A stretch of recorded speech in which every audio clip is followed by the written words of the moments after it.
Ahead this week, a local man with no arms, no legs, no handicaps, no disabilities. His amazing story coming up. Plus, we've got lots of fun and laughter and encouragement for you. This is the Redlow Show.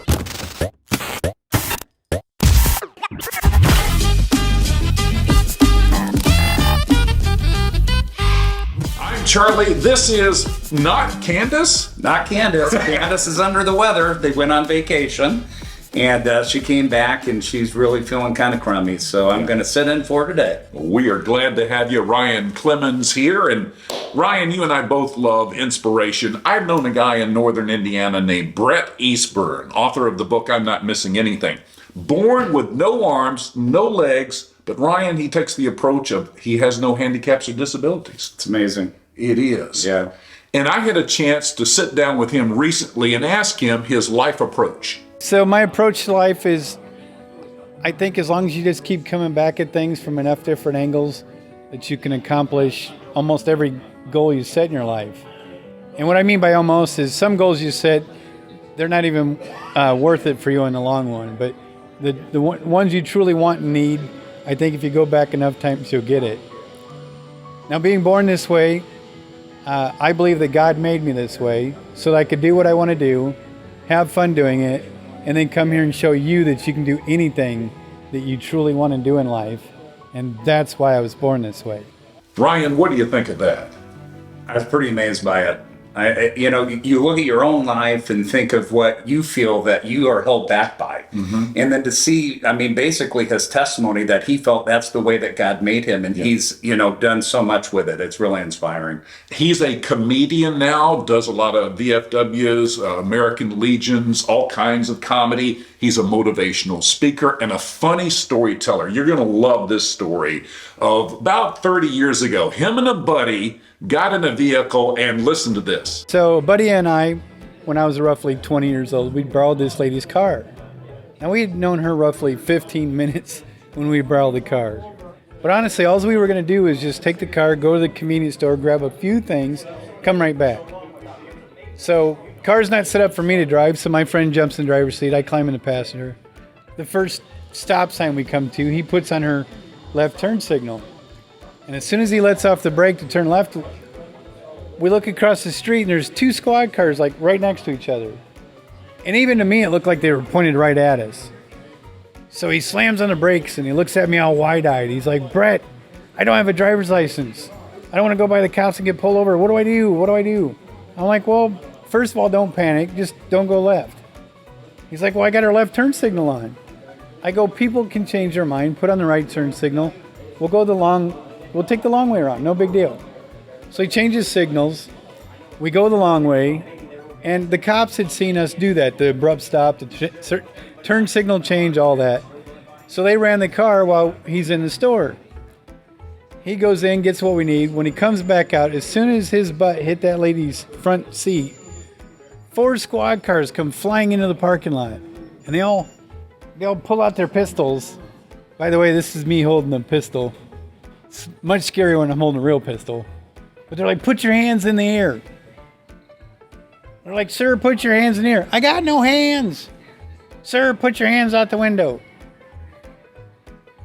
"Sir, if you're not going to comply, we need you to step out of the vehicle." "I got no legs." Next thing I know, they got me ripped outside this lady's car, pressed up against the front tire. The pat down was really weird. That was it. That is, I don't even know what to say. When I saw that, I'm like,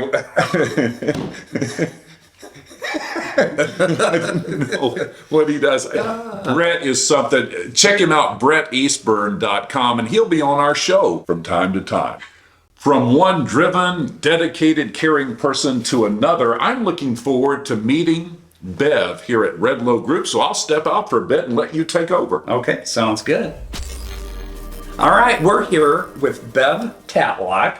You've been doing this for 37 years now, correct? Yes. 37, that's a long time. That's almost how old I am. I knew that.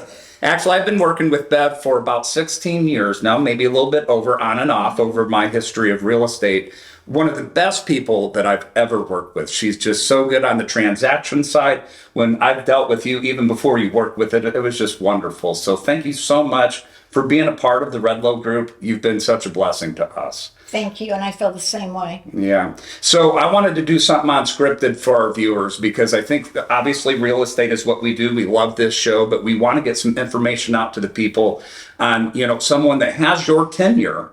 What is your view right now, your honest view of today's market? Well, it's not very good right now. Right now, the interest rates keep soaring up. But I think there's going to be light at the end of the tunnel. I mean, we just have to weigh it out. Yeah, there's definitely light. I've heard a lot of good news about interest rates starting to fall. Right. Right now, we're kind of up into the sevens. Probably, I just got one yesterday at 7.25. Right. Which does make a huge difference. With that type of interest rate, what do you see happening to your buyers? Well, I have a lot of buyers right now that don't want to do anything because they're afraid of the payment. Or it just scares them that they won't be able to take care of that. Correct. The monthly payment is. Yeah, one of the best things, though, to let you know that you can do that's really good, and you'll agree with this, is don't be afraid to take that step. We know that interest rates are going to lower, and as they lower, so if they purchase today at 7.25, they can refinance in the future and go back to that 4.25 or maybe even lower. Well, I really appreciate you being here. It's been fantastic. I'm going to ask you, so word of advice to your clients. What would be the best word of advice to, let's just say, in general real estate? What would be the most important thing they need to do when they're looking for an agent? Well, I think if you research who's out there, I mean, I know if it was me, I'd come right to Redlow. Well, that's good. I appreciate that. Thank you so much for everything you've done. Thanks for being a part of the Redlow Group. My pleasure. Yeah, Thank you so much. All right. Back to Charlie. Well, Candace always gets a lot of heck, so to speak, from folks about the Q&A, the trivia, and you're good enough sport to sit in. Are you ready for this week's edition? I'm ready. Okay, we're going to start out in Stark County, where we have an office. Lane Street in North Judson was named after a farmer, originally from Ohio. Was he A, Adrian, B, Aaron, C, Snoop Dogg, or D, Bowling? Lane Street, get it? Bowling, no. So it really comes down to two, Adrian or Aaron. I'm going to go with Aaron. You are right. Yes. A farmer from Ohio. Buffalo in Liberty Township in White County. You know about My that. hometown now, anyway. In 1886, it was named after A, Buffalo Bill, B, Buffalo Wild Wings, C, an early settler who hailed from Buffalo, New York, or D, a talking buffalo who made himself king of the area. Someone from Buffalo, New York. Yes, an early settler. Yep. From Buffalo, New York. Now, moving on. Do you and the family, have you been watching this Cobra Kai? Kind of an update of Karate Kid? A little bit. I haven't seen a lot of it, but I do know of it, yes. Well, we've been watching it. I really like William Zabka. Now, he was Johnny Lawrence, still is in the show. Remember, he was the villain kid, the blonde hair. Yeah, can't forget that. He turned 57 recently. So, yeah, he's getting up there. We're all getting old. We are. What the heck is this? I don't know. It just happens, right? With that in mind, I've got some Karate Kid trivia for you and the listeners. Oh boy, that's be tough. Here we go. It's been a long time. What actor turned down the role for Daniel LaRusso that Ralph Macchio ended up getting? Was it Rob Lowe, Patrick Swayze, Charlie Sheen, or Tom Cruise? I think it's Rob Lowe. Charlie Sheen. Oh, really? Close, though. Yeah. Huh. He was getting everything offered back then. That's right. Yeah, that's true. Elizabeth Shue, who is Allie, was in college when Karate Kid was shot. She left college for a while to do the movie. So she left which one? Notre Dame, Yale, Ancilla College, or Harvard? Yale. Harvard. I know it. Man, holy cow, I feel like Candace. You're the Best is the song in Karate Kid that was originally intended for another movie of 1984. Was that movie Top Gun, Rocky III, Beverly Hills Cop, or Ghostbusters? Not Top Gun. Nope. I don't think it's Beverly People's Cop. It is? No? Okay. I'm trying to help you. Yeah, I appreciate that. So I got 2 left. What is it? Rocky 3 or Ghostbusters? Ghostbusters. Rocky 3. What? It was intended for it, but Sylvester Stallone ended up with Survivor, so You're the Best ended up Man. in Karate Kid. Speaking of, now I was going to have Candace sing the chorus of that, but she gave a firm no. Oh, I heard. I that's- tried. I called her even, and she said, absolutely not. So, Beth and I got our Judah, who is a 6th grader, to sing the chorus with Beth and I. Now, this is not going to get us on The Voice. Well, it won't get Beth and I, but maybe Judah. I want you to watch this. Okay. Roll. You're the best around. No one's gonna ever keep you down. You're the best around. Nothing's gonna ever keep you down. You're the best around. Nothing's gonna ever keep you down. You're the best. Around. Nothing's gonna ever keep you down. You're the best. That's enough. That's enough. Aye, what do you think? It's better than I would have done, really, because I didn't remember that song. When he was singing, it's still not clicking. It's been too long. I tell you, Yeah. when I hear it at the gym, it gets me going. Yeah. You're the best around. Well, Brian, as you know on this show, we love to showcase folks from northern Indiana that I've come across. Yeah. And one fella named Freeman Lambright, nicknamed Fritz, a northern Indiana man who I met a number of years ago. He lost an arm in a farming accident as a child, but it didn't hold him back. And this story, when he told me, I found it amazing. A number of years ago, he was a county councilman in Elkhart County, but more known for having the baddest tractor in the land. It was the dead of winter, and a young couple could not get out to the hospital. She was expecting, and she went into labor. So they called Fritz, and he went across the frozen tundra in that tractor and knew he couldn't get him to the Goshen Hospital. So he called the doctor, and he got coached up on delivering a baby 101.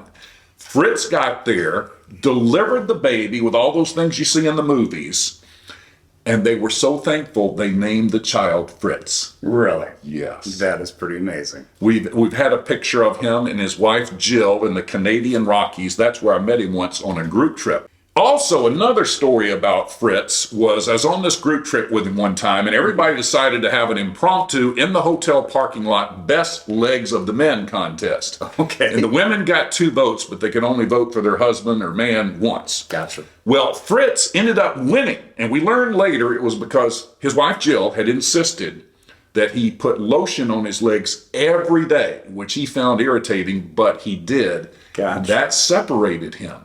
That's unusual. It is, which makes me think your wife, Kelsey, has she got something similar like that at the old household where she stays on you? You know what? Probably the thing that she stays on me the most, if I had to say, is nose hair and ear hair. That would be the biggest thing. Beth, Which I'm always on it too. I got this thing and does it? Yeah. Beth is on me about Neck hair? neck hair. Oh yeah. Anytime I speak or do this show. Yeah. As you know, it's funny you mentioned that because it was just 2 nights ago. I'm like, Kelsey, can you get this? She hates it. I cut my own hair this week for whatever reason. I decided to do it. I asked Candace. I said, "Can you look and see if I did it right?" She goes, "Why do you keep cutting your own hair?" I'm like, "It's cheaper." Yeah. But I can't shave back here. There's no way. So I make my wife come in and she shaves it, and that's my thing anyway. Does a good job. Well, it has been fall break. Candace and her family were down in Florida.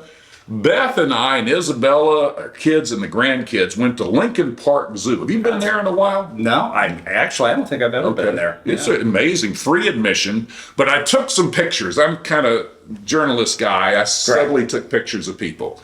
So I wanted to show you all these. And Ryan, this was a youngster I found dressed as a bush. And his mother finally said, "Enough of you trying to spook people." Scare people. Yeah, I've seen that a lot. I would like to try that. Then there was a big SpongeBob. Really? What do you think of SpongeBob? Are you a SpongeBob guy? I am not. Me either. No, I did one time though. Speaking of SpongeBob, there was I think it's called a 4D theater at the Shedd Aquarium in Chicago. It was really neat, and it was all about SpongeBob. First time I was ever introduced to it, probably about 15 years ago. And water would spit in your face, and you could smell like there was a pickle. But you could smell the aroma of the pickle. It was really neat. I don't know if they still have that or not, but yeah, that's all I know about SpongeBob. Another guy was Hot Dog Man. I saw two guys like this with the mustard kind of ziggly. And then there was a hippie girl walking away, and Beth and I thought she was pretty cute. Okay, continuing on with a weekly segment we call Charlie's Corner. And I filled in for the pastor at LaPorte First Methodist Church last Sunday, Ryan. Okay. And one of the scriptures I used was Philippians 4:13. I can do all things through Christ who strengthens me. And I was watching an interview Tim Tebow did about that before he spoke at Grace College. And he said to him, a lot of people feel that scripture's I can do anything, which in a way it is. But he says to him, it means I can handle all things through whatever position God's put me in, good or challenge. I can handle all things. What do you think of that scripture? Well, I like that. I think that this is a scripture, and I don't want to start preaching or anything, but I think this is a scripture that a lot of people can pull out of proportion, that anything that I ask God that I can do, I'm going to be able to do. I think that's pulling it out of context. I believe that anything that God has called us to do is what that means. Anything that God is calling you to do, and it's really from Him, you will have the strength to do it through Him. That's how I've always read it. That's how I try to present it, in that daily strength. Well, as we wrap up, I want to thank Ryan for sitting in. Candace has been under the weather. Next week she'll be here, and I'll give her questions that, she's kind of... She'll probably beat me next week. Oh, you never know. But I just wanted to encourage everybody as you go out into this weekend to have a blessed weekend. One thing going on, Ryan, in Pulaski County, Pulaski Memorial Hospital, we've been to this health fair before. It is today at Town Park in Winnemac, 9:30 to noon Eastern. They have a car seat clinic with free state-of-the-art car seats for anyone that needs them. And they will look at your car seat. They are registered people. They're professionals. Make sure that the one you have is in, or give you a new one. Gotcha. And it's important to know, actually, having 5 kids, you learn this, they do expire. Yes. So, I mean, there is an expiration date on the bottom. They'll be able to look at that, and I'm sure, and be able to tell them whether or not they need a new one or not. We have the information up there, all kinds of things for the kids today at Town Park in Winnemac, our friends at Pulaski Memorial Hospital. Finally, I want to wish good luck to my daughter, Grace Adams, sophomore player for Holy Cross College. Awesome. They open the season today at 1 at Huntington University. So I'm headed over there on Highway 30. Awesome. That's exciting. Enjoy your time. Thank you. And thanks to Jason and Luke and the team for all they do to make the show thank you very much. look the way it is. We'll see you next Saturday morning.